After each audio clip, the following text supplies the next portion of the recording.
Welcome to this guide on exploring illness behavior and the sick role, designed for psychiatry residents.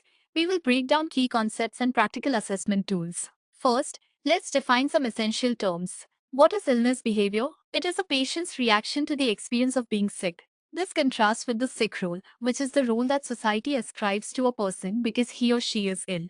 Examples include being excused from certain responsibilities or actively wanting to obtain help to get well. Next, we can look at the 5 stages of illness behavior. The process begins with the symptoms experience stage, where the individual realizes that something is wrong.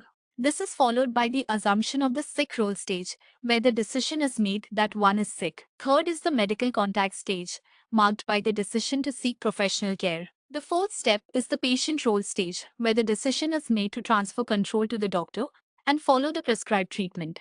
Finally, there is the recovery or rehabilitation stage in which the patient decides to give up the patient role. It is important to remember that psychosocial influences can heavily affect both illness behavior and the sick role.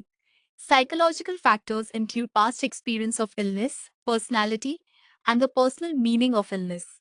Social factors are equally influential, such as a culture's view about disease and symptom expression, attitudes about asking for help and being in a dependent position, ethnic identity, social class, and family processes. As clinicians, we must be aware of the various types of observable reactions to illness, including denial, anger, blame, anxiety, loss, depression, guilt, regression, isolation, dependency, bargaining, and acceptance.